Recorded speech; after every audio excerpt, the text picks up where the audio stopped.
तो हेलो नमस्ते, मेरा नाम है मोहम्मद आफ्ताब, आप लोगों का बायोलॉजी टीचर। तो कैसे हैं आप लोग? मैं भी बहुत बढ़िया हूँ।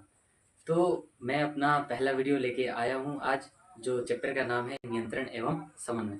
तो इस चैप्टर में हम पढ़ेंगे कि हमारा शरीर जो है ये किसके द्वारा नियंत्रित होता है और हमारे अंगों के बीच में जो ये समन्वय होता है उसका नियंत्रण कौन करता है।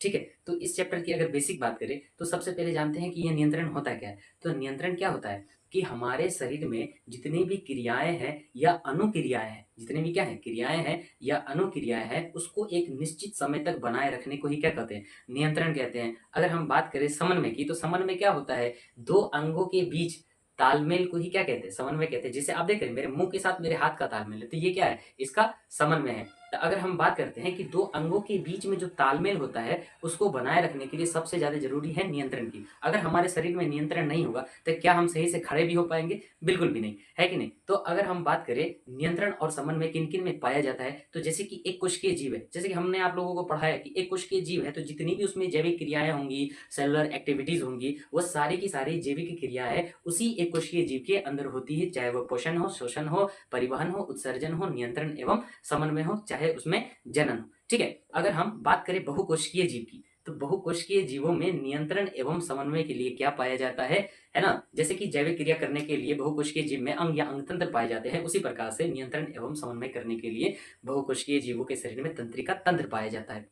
अब जो है, हमने आपको कहा कि बहुकोशिकीय जीव भी दो प्रकार के होते हैं। तो सबसे पहला है सरल बहुकोशिकीय जीव और दूसरे बहुकोशिकीय जीव का नाम क्या है, जटिल बहुकोशिकीय जीव। पहला है सरल बहुकोशिकीय जीव और दूसरा है जटिल बहुकोशिकीय जीव। तो सरल बहुकोशिकीय जीव जो होता है उसमें क्या कहते हैं, नियंत्रण और समन्वय के लिए तंत्रिका तंत्र कम विकसित होता है, और जटिल बहुकोशिकीय जीव जो है उसमें तंत्रिका तंत्र अधिक विकसित होता है। तो सरल बहुकोशिकीय जीव जैसे कि हाइड्रा, तो उसमें तंत्रिका तंत्र क्या होगा, कम विकसित होगा। जटिल बहुकोशिकीय जीव जैसे कि हम मानव, तो हमारे शरीर में तंत्रिका तंत्र क्या होता है, अधिक विकसित होता है। अगर हम बात करें कि ये जो तंत्रिका तंत्र है ये हमारे शरीर की सबसे लंबी कोशिका है। इस बात का आप खासा ख्याल रखिएगा कि हमारे शरीर की सबसे लंबी कोशिका क्या है, तो तंत्रिका तंत्र है। इसकी लंबाई जो है मानव के शरीर में 2 मीटर से भी अधिक हो सकती है, लेकिन इसका साइज वेरिएबल होता है।